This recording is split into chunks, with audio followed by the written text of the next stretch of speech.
Bem, depois de a gente falar, né, no nosso primeiro encontro sobre o que é o acompanhamento espiritual e pastoral, hoje a proposta é que a gente, né, se detenha, tente entender um pouco quem é essa figura do acompanhador espiritual, né, esse que presta esse serviço, né, de acompanhar irmãos e irmãs no seu itinerário espiritual, né? Eu inicio a apresentação com essa ilustração, que ela já nos diz que é uma representação da passagem dos discípulos de Emaús, né? Essa primeira experiência dos discípulos ali com o ressuscitado, e acho que ela já nos ajuda a entender, mas para quem é o acompanhamento espiritual?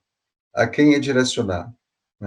Então, essa passagem já nos diz que o ser cristãos nos diz que a gente precisa andar acompanhado, né? Porque acompanhado pelo irmão, e nessa vivência do amor entre nós, né, Jesus é atraído em nosso meio, né? Então, essa é a caminhada típica do cristão, né? Então, aqui nesse grupo, né, todos nós, quem não é acompanhador, é acompanhado, né? Então, é uma temática que nos envolve, nos diz respeito a todos.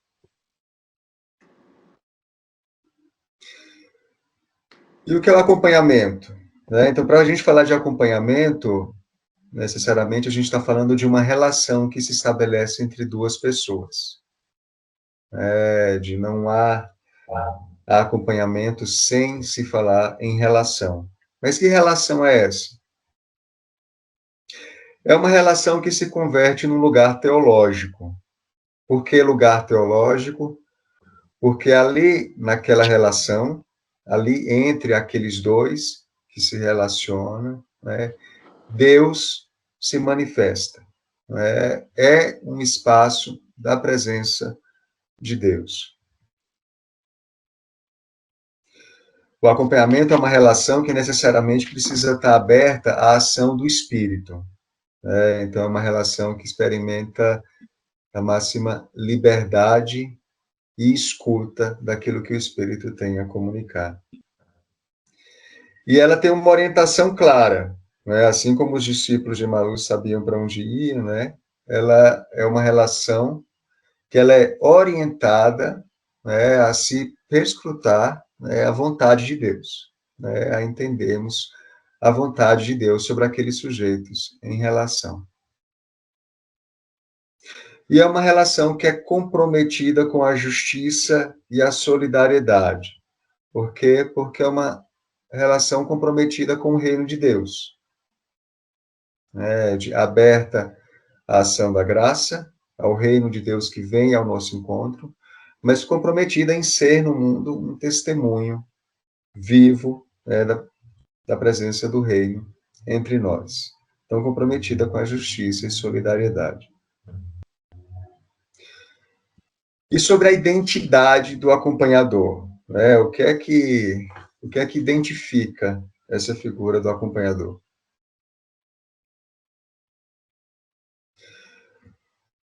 Primeiro, ele é aquele que serve, que está a serviço da ação salvífica de Deus em pessoas concretas, né? Então, ele tem pessoas muito concretas e determinadas, né, que lhes são confiadas a fazer esse acompanhamento, né? Então, o serviço dele é a Deus e a ação salvífica de Deus nessas pessoas. O acompanhador é aquele que dá testemunho que Jesus é fundamento, alma e meta de sua existência. Ou seja, Jesus é aquele que está na base de tudo o que ele faz, né? É aquele que dá sentido a tudo que faz, e é a meta a qual ele se dirige. O caminho dele é na direção desse encontro com Jesus. Então, O acompanhador é aquele que encaminha a pessoa acompanhada para Cristo, para a igreja e para os pobres. Então, é esse que, no acompanhamento, tenta aproximar a pessoa acompanhada da pessoa de Cristo, de Jesus, encaminha para a igreja, para uma vida dentro da comunidade, e para os pobres, para o serviço aos mais necessitados. Né? O documento do Sínodo, agora, né, ele nos chama a atenção, nos diz que não pode haver formação, itinerário formativo que desconsidere esse serviço concreto aos pobres. Né? Então, o acompanhador é aquele que é capaz de afeto e carinho pela pessoa acompanhada.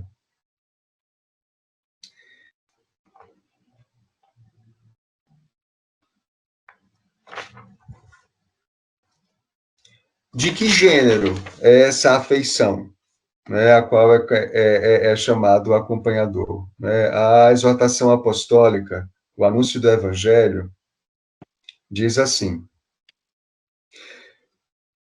e de que gênero é essa afeição? Ela é muito maior do que aquela que pode ter um pedagogo. É a afeição de um pai, e mais ainda, a de uma mãe. É uma afeição assim que o Senhor espera de cada pregador do Evangelho e de cada edificador da igreja. Então, nada de pensar numa relação fria, distante, não é nada menos do que a afeição de um pai e de uma mãe, que o Senhor espera de cada edificador da sua igreja.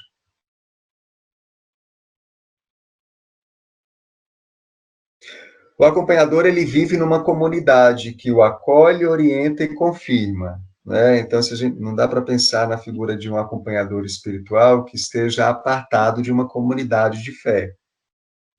Ele precisa ter uma comunidade que o acolha, que oriente a sua caminhada e que o confirme no seu serviço. Porque esse serviço de acompanhamento, ele o faz também em nome daquela comunidade, não é em nome próprio. Ele tem vida profética, de amor pela igreja e de luta pela justiça. Então, é aquele que consegue colher os sinais da ação de Deus nos nossos tempos e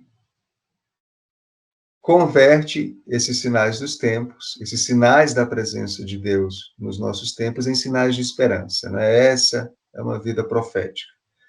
Nutre um amor enorme pela igreja e é comprometido com a luta pela justiça. É, sobretudo, um místico, porque é alguém capaz de contemplar a presença de Deus em cada pessoa, em cada coisa que lhe acontece.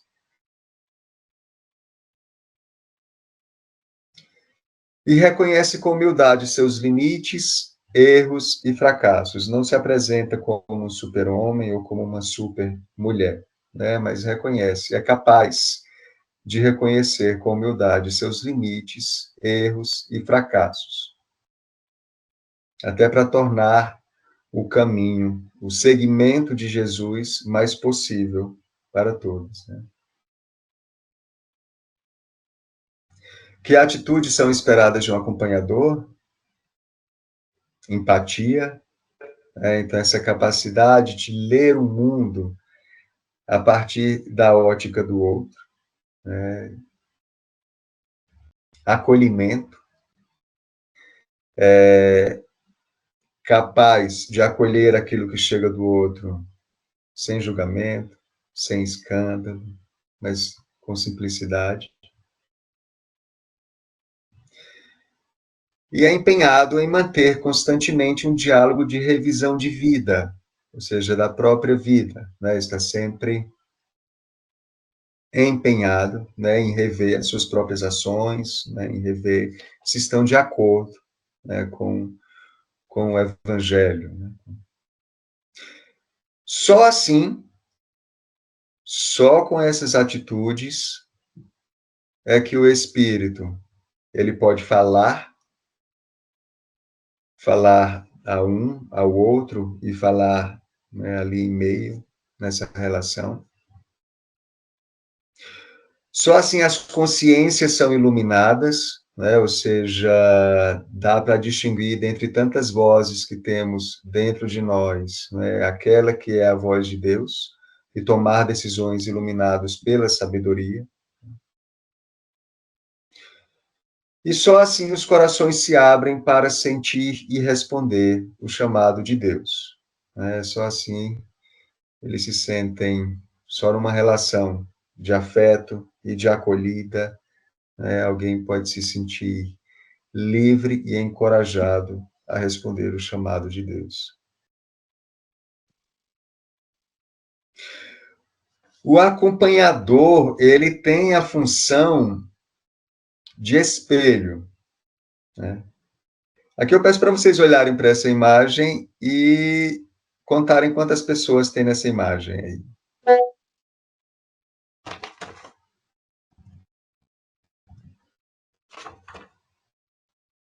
Eu escuto vocês, mas nessa imagem a gente tem uma pessoa, né? Porque o que significa ter função de espelho, né? Não é fazer da pessoa acompanhada uma cópia sua. Não é fazer com que a pessoa acompanhada reflita aquilo que ele é, suas escolhas, suas. Mas o que é que o espelho faz? O espelho nos permite ver mais claramente aquilo que já está em nós. Olhar mais de perto, com mais atenção, no detalhe. Então, esse é o papel do acompanhador, né? Ajudar com que a pessoa acompanhada perceba, colha, né, os sinais do amor de Deus, né, o chamado de Deus, né, os sinais da presença de Deus na sua vida.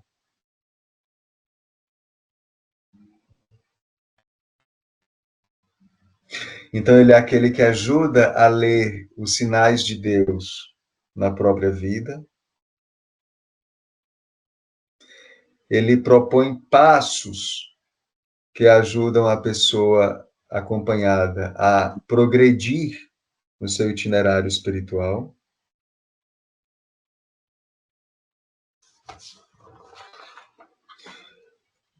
E oferece meios para que a pessoa acompanhada tenha a possibilidade de avaliar, né, o seu itinerário, os passos dados, né, em que etapa do seu itinerário espiritual está.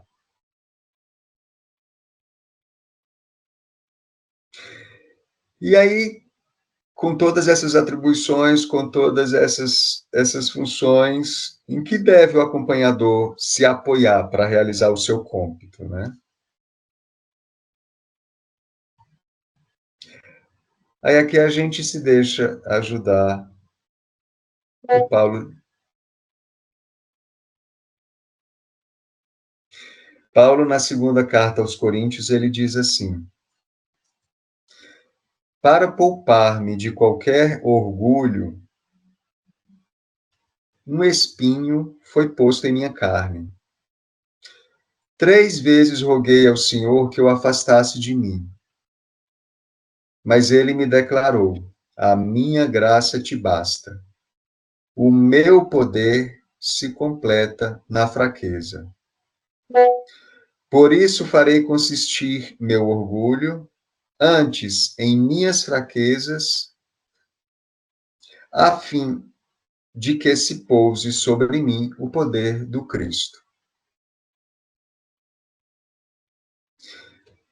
Eu mesmo vendo que é um cômpito grande, que é, né? Então Paulo nos ajuda a nos aproximar desse serviço com aquela postura justa, né? De quem não confia nas próprias forças, nas próprias capacidades, mas de que quem põe sua confiança na graça de Deus.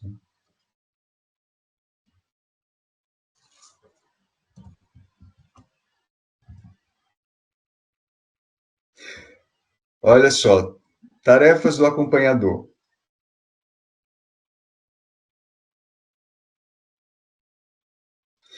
Ajudar a pessoa acompanhada a ter um olhar simples e confiante para o próprio passado.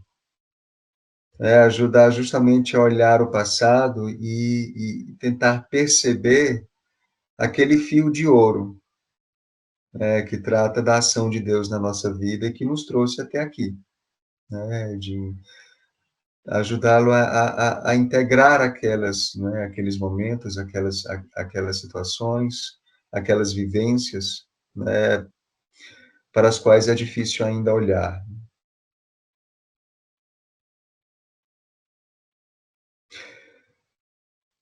É tarefa dele ajudar para que a experiência de Deus, do acompanhado, seja uma experiência menos ideológica e mais vivencial.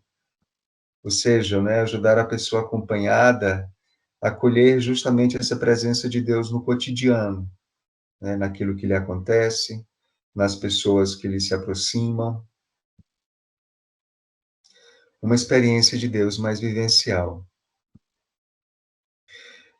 Que ele viva uma afetividade e sexualidade abertas ao amor universal, né? Aqui a gente aprende da arte de amar, a nutrir essa capacidade de um amor que seja universal, né? De amar a todos, de não estabelecer relacionamentos exclusivos ou por afinidade, nos aproximar só daquelas pessoas que nos são simpáticas, que são agradáveis, mas nos abrir, né, a buscar esse coração ter um coração na medida do coração daquele que seguimos, né? Capaz de amar a todos e livre para amar a todos, né? Ajuda o acompanhado a construir-se um projeto de vida, né? Então, olha para o passado para lançar esse olhar simples e tentar integrar aquelas experiências ainda não integradas. Ajuda a estar atento ao presente, a acolher a ação de Deus no presente, mas também a construir-se um projeto de vida, não é? Porque se ocupa também do desenvolvimento pessoal da pessoa acompanhada, né? Para que ele faça, que é também evangelho, né? Para que ele faça frutificar aqueles talentos, aqueles dons recebidos de Deus, né? Então, isso aqui passa por constituir-se um projeto de vida. E o ajude a fazer essa opção pela utopia do reino, em atitude e em disponibilidade, ou seja, não apenas como uma ideia, mas que na sua vida prática, isso aqui já dê testemunho de sua opção pelo reino, e a sua disponibilidade em levar o reino às outras pessoas. É também tarefa do acompanhador assumir um estilo de vida que transmita a ternura do Pai e o programa das bem-aventuranças. Então, mais uma vez, se volta a importância de estabelecer relacionamentos de proximidade, onde reine o afeto. Então, um estilo de vida que transmita a ternura de Deus, mas também o programa das bem-aventuranças, onde se busque a mansidão, a humildade, ser construtor de paz, que isso aqui se possa se verificar na sua vida.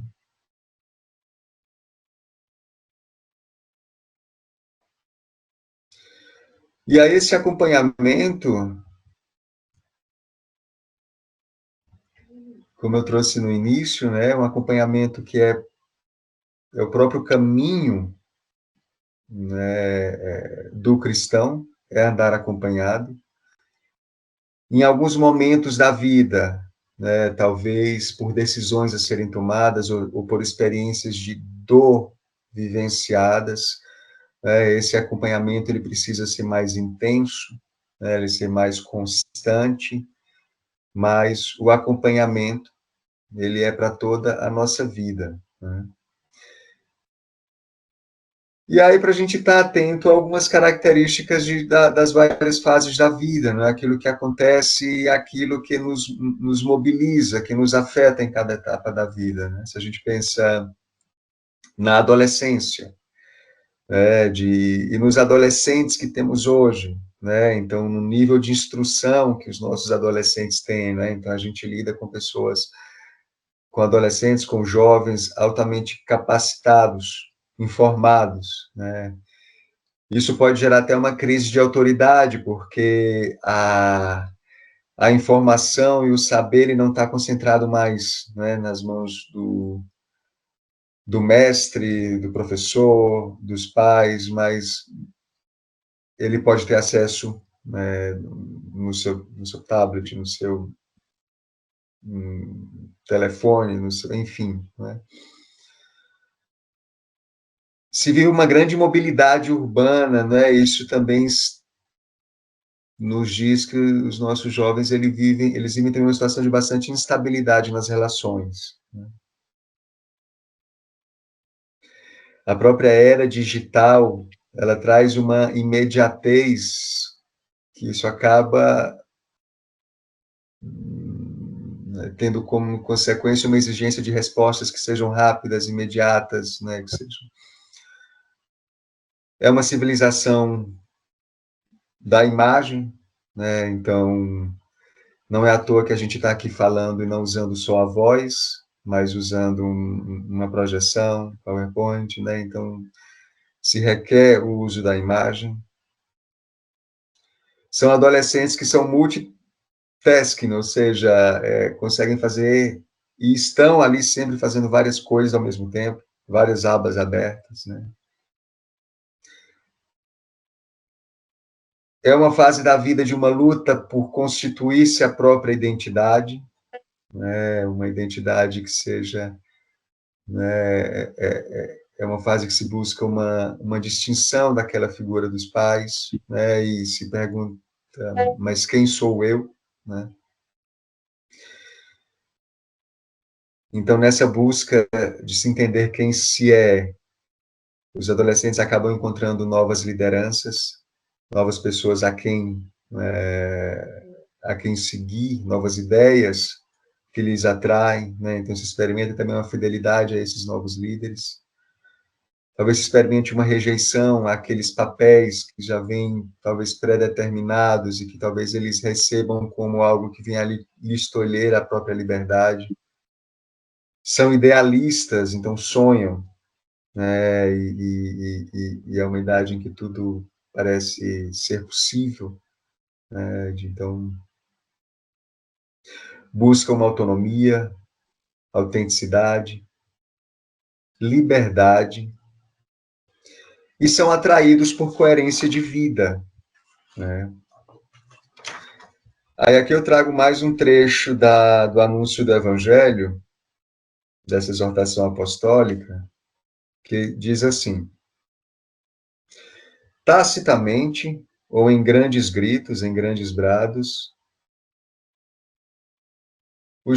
sempre, porém, com grande vigor, os jovens nos fazem a pergunta: vocês, adultos, acreditam verdadeiramente naquilo que vocês anunciam?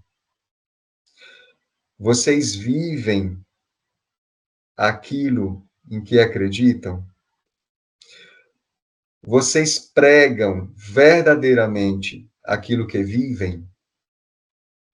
Então, a exortação apostólica vem nos recordar que eles pedem, os jovens pedem e são atraídos por uma vida coerente, né? E aí a gente chega para a primeira adultez, ou para os jovens adultos, né, que ali é uma vida onde já se somam outros desafios, como a incorporação ao mundo do trabalho, a formação de um novo lar, né? E aí a gente chega para a idade adulta e vem os questionamentos sobre a generatividade, ou seja, né, sobre que frutos a minha vida gerou, né, de aquele idealismo adolescente, ele já dá lugar a um realismo, ou seja, né, uma constatação de que nem tudo se verificará agora, na minha existência, né, que tudo era possível lá atrás, né, e não, agora se depara com os limites da própria existência, com talvez as dores de se perceber estagnado, né, e aí vem a pergunta, né, mas para que tanto esforço, renúncia? Então, é uma idade também de talvez onde se sente a necessidade de se encontrar novos sentidos para aquilo que se faz, né, aqueles de antes já não bastam, né, então um novo sentido para estar aqui, né. E também a procura de novidades, talvez fazer outras experiências, coisas ainda não vividas, né. E aí a gente chega na velhice, a velhice também apresenta né, o anúncio da velhice nos fala da necessidade de nos anteciparmos a algumas situações que são próprias dessa idade, né, de tentarmos prover aquelas necessidades que vão surgir. É uma idade que traz as suas alterações físicas e cognitivas, né, trazendo também um impacto, né, nas nossas emoções, no nosso humor, enfim. Ali existe uma diferente percepção do tempo, né, então aquela aquela falta de tempo do jovem adulto, né, agora às vezes parece ter mais tempo para se ouvir, para se falar, para estar com o outro, para a própria aposentadoria, ela traz uma mudança de rotina que pode ser complicada, né? Então, aquelas relações em ambiente de trabalho né, aquele ritmo de trabalho depois talvez se percam, né? Como lidar com essa nova realidade. E é uma idade que, ao mesmo tempo, é um preparar-se para o fim, né? E esse fim, o cardeal Carlo Martini, ele diz que, para as pessoas de fé, esse fim não é um fim de ponto final, mas é um fim de finalidade da vida, de então preparar-se para esse encontro definitivo com Jesus, né? E, ao mesmo tempo que é um preparar-se para esse encontro, né, o convite a seguir crescendo e a compreender que ainda há vida e ainda há muita vida, a possibilidade de se crescer nesse itinerário espiritual, né? Então, essas duas coisas precisam caminhar juntas, né?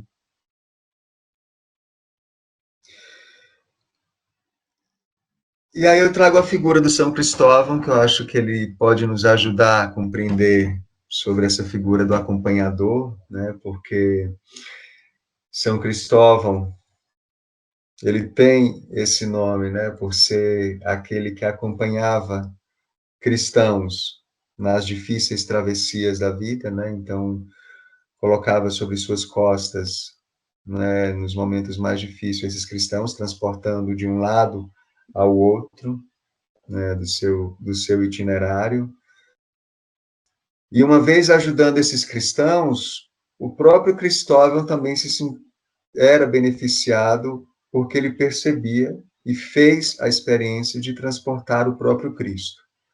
Então, também Cristóvão, né, servindo ao outro, ajudando o outro, né, no seu itinerário, e principalmente naqueles momentos de maior dificuldade, né, ele também se evangelizava e reevangelizava.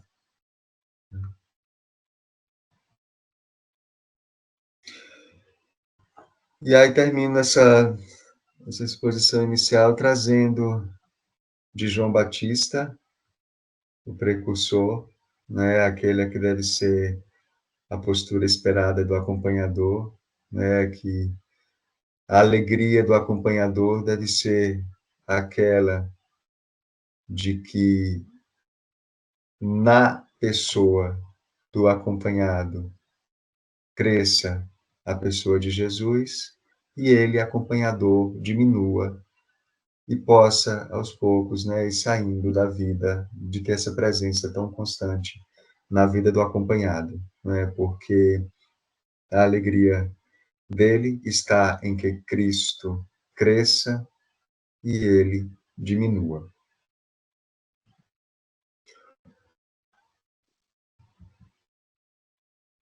E com isso aqui eu concluo esse primeiro momento, agradeço pela atenção, pela escuta,